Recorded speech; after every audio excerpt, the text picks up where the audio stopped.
Joined by Foreign Affairs expert Atul Aneja in the studio, and I'm also joined by Ambassador Anil Vadva, former senior Indian diplomat, joining us from Zoom. Welcome, gentlemen, to the show. First to you, Atulji. What would you say about the choice of sites for India strikes, and why were the class of weapons used in the operation? Well, the choice of targets was very clear, that it was to enforce the decision of striking on terror infrastructure. Because the focus right from the statement which was issued earlier this morning and what Foreign Secretary Misri said was very clear, that we are there to strike terror infrastructure and bring justice to the victims of the terror attack in Pahalgam. So these were the two clear objectives, and that decided the choice of targets. So the choice of targets, for example, was to go ahead and hit at Markaz Subhanallah. Now that is the fount of Jaish-e-Mohammed, and Jaish-e-Mohammed is not something which is an ordinary organization, because the terror attacks carried out by Jaish-e-Mohammed go back to the Indian IC-814 hijacking in 1999. They go to Mumbai terror attacks, etc., etc. The trail is very long. So it was very important to hit Jaish-e-Mohammed headquarters. The second, Muridke, the headquarters of Lashkar-e-Taiba. Again very important, because these are the two kingpins of the ISI which have been at the fount of terror in India. So hitting that was very important. Third organization being hit, especially in places like Sialkot, Hizbul Mujahideen. Again, very important organization for spreading terror. So it was very clear that we went ahead with the institutions in depth causing terror, as well as the staging points of causing terror in India.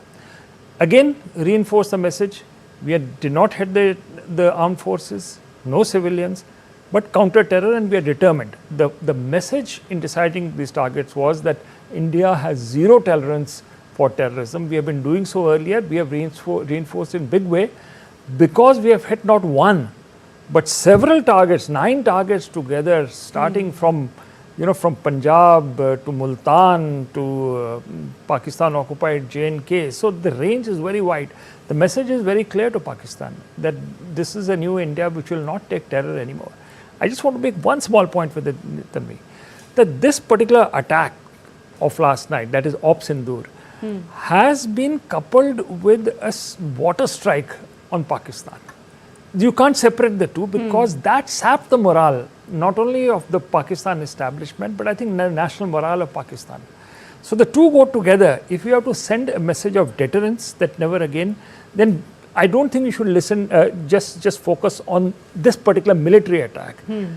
Military attack combines with several others like Balakot, surgical strike. So that builds up. But the water strike adds a new dimension altogether, which hits at Pakistan's food security, it hits at its energy security. Economy. The damage which India can cause is enormous. So I think that's why you have to see the holistic approach being pursued here, of which the front end is Op Sindoor and the attacks which took place last night. Front is Op Sindoor, but upping the ante overall against terrorism. Very important. Yes. Coming to you, Ambassador Anil Vadva, a word first on the nature of India's strikes on terror infrastructure: limited, focused and non-escalatory in nature?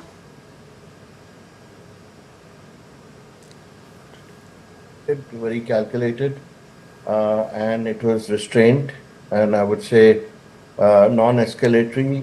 All these things India took into account while taking action, and at the same time, as we discussed, it was important to also, in one strike, take care of a number of points, number of locations which are linked to Jaish-e-Mohammed, to Lashkar-e-Taiba, and to the Hizbul Mujahideen. And of course, India has made it clear in the briefing which happened this morning when Foreign Secretary was briefing the world that these targets were chosen because of a certain history. And that history is most important because a number of countries outside and people who follow India and Pakistan don't realize the history of this terror which has been unleashed on India by Pakistan right from the 80s till now. And the patterns have changed, but at the same time, the animosity and the waves in which it has been done at various points in time, that has remained. And to make sure that there is a certain amount of deterrence which comes in, it was important to have the targets chosen carefully, and at the same time to make sure that in future there is a certain deterrence which has been brought into play, which I hope Pakistan will follow, at least in the near future, if not forever. Okay. Atulji, Pakistan still rejects the claims of terrorists being present on its soil, and in fact it has also said that we have retaliated the attacks. Should we take all that with a very large lump of salt? You should just reject it completely. It is not, their own defense minister has been saying that they have been involved in exporting terror. Of course, he blames the West for it, but he has acknowledged it. So, Osama bin Laden, the terror in chief, is found inside Pakistan. Do we need any more proof about Pakistan not being the fount of international terrorism? So, whatever Pakistan says is completely laughable. To say that they have nothing to do with terrorism. So it's not just a lump of salt, but a complete rejection of an argument which is frankly is illogical and quite nonsensical. Ambassador Wadhwa, Pakistan's defense minister reportedly said earlier that Pakistan is ready to end the conflict if India backs down. But he has also said that as long as India attacks, Pakistan will respond. How do we assess these statements of Khwaja Asif? Well, I think it's important. It's an important statement coming from the foreign minister, since he's appealed and he's actually brought in the concept of dialing down of tensions. So that obviously means that it could be meaning one of two things. One is that Pakistan sees itself as vulnerable in case this process escalates even further. And secondly, the fact that Pakistan is also under intense pressure from a number of countries around the world now to make sure that it does not go the escalatory way.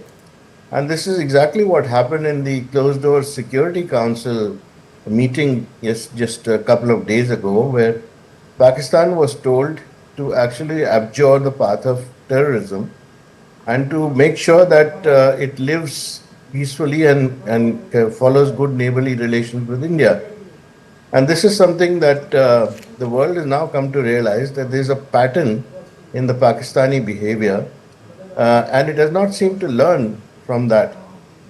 So how long can you fool the world by saying that you have no terror camps in your country?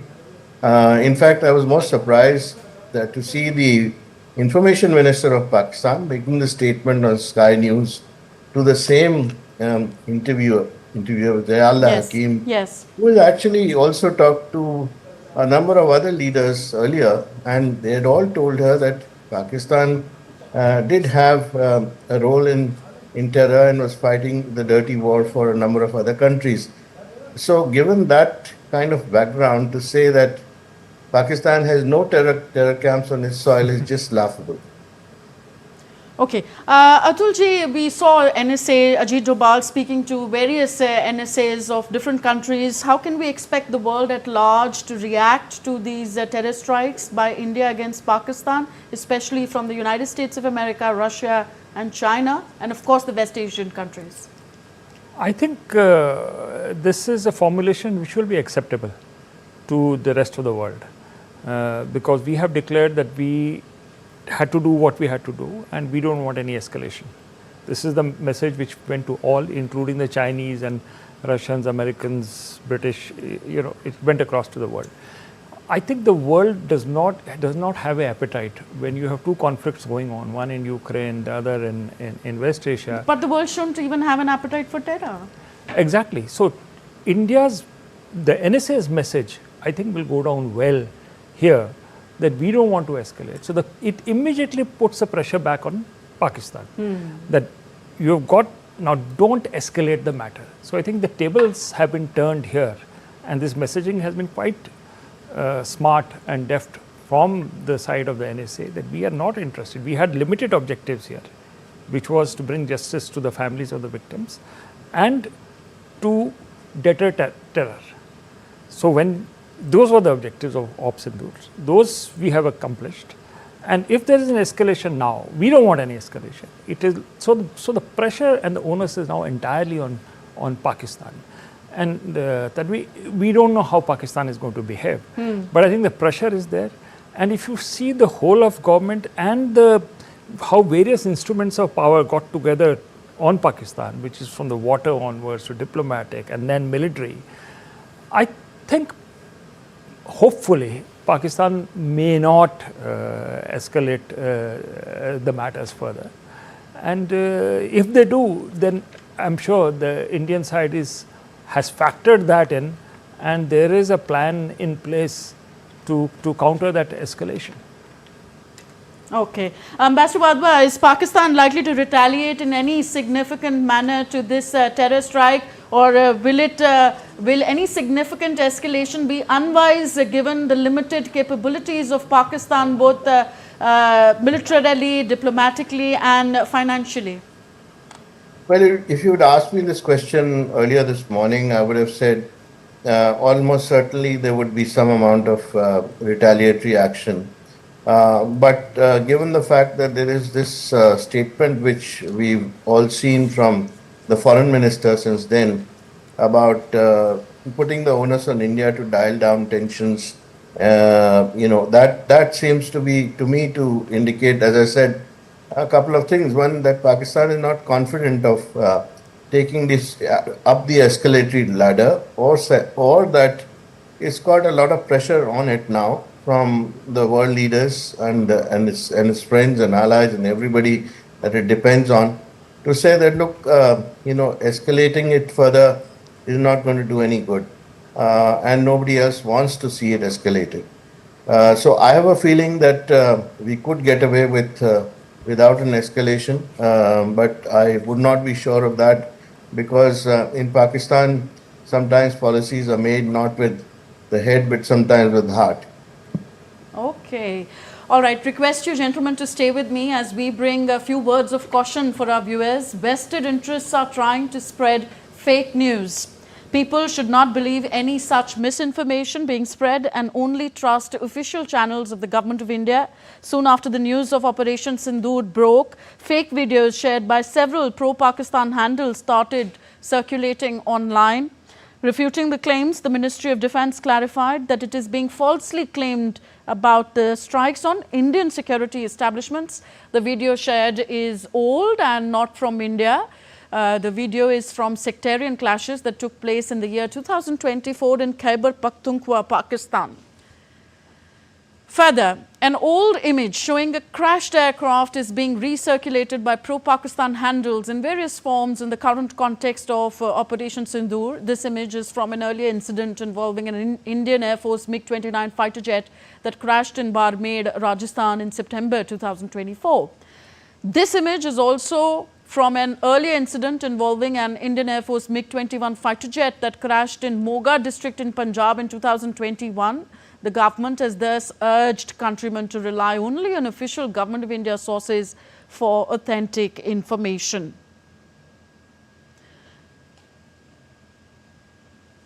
And in news just coming in, India's External Affairs Minister Dr. S. Jaishankar spoke to Qatari Prime Minister and Minister of Foreign Affairs Sheikh Mohammed bin Abdul Rahman Al Thani. The Qatari leader was briefed about the Indian strike targeting terrorist infrastructures and gave details on measured response to deter cross-border terrorism.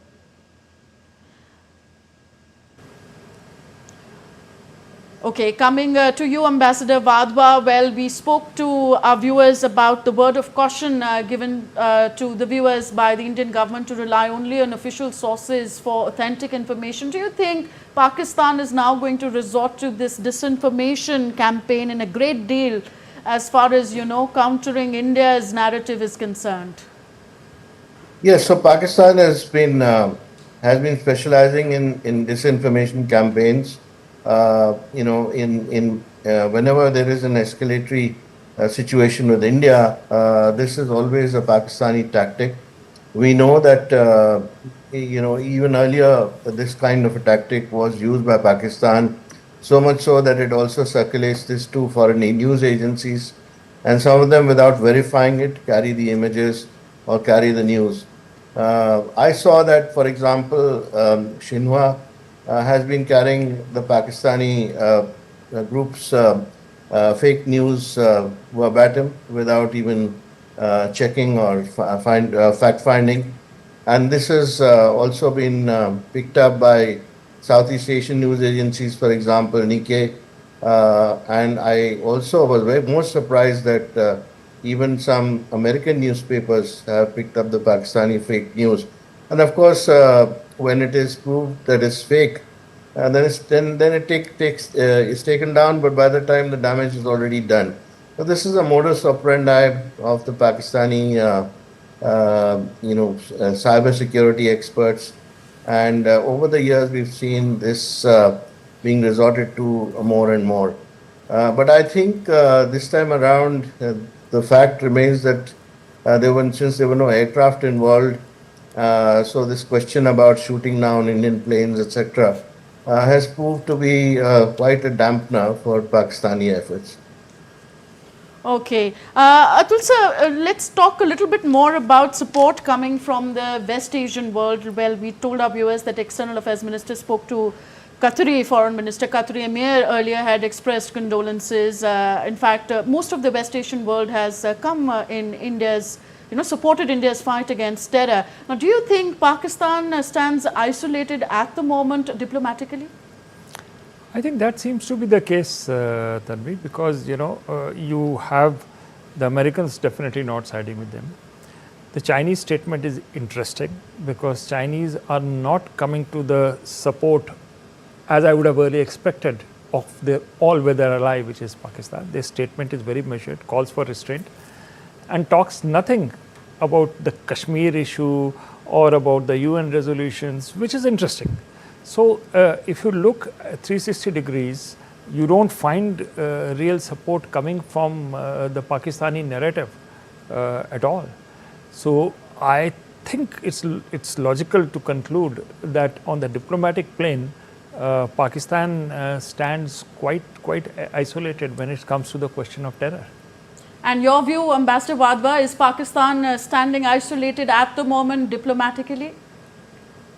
I would think so because, I hardly find any support for Pakistan except for a few countries like Turkey and China and Turkey's ally Azerbaijan. I haven't seen anything which is in clear terms a support for the Pakistani position. I think what has happened over the years is that most countries, including the OIC countries, have realized that the Pakistani policy of terror is based on lies, and it's also something that they've been fooled with for a number of years. The FATF was also fooled for a number of years, and that is something which has done tremendous damage to Pakistan's reputation.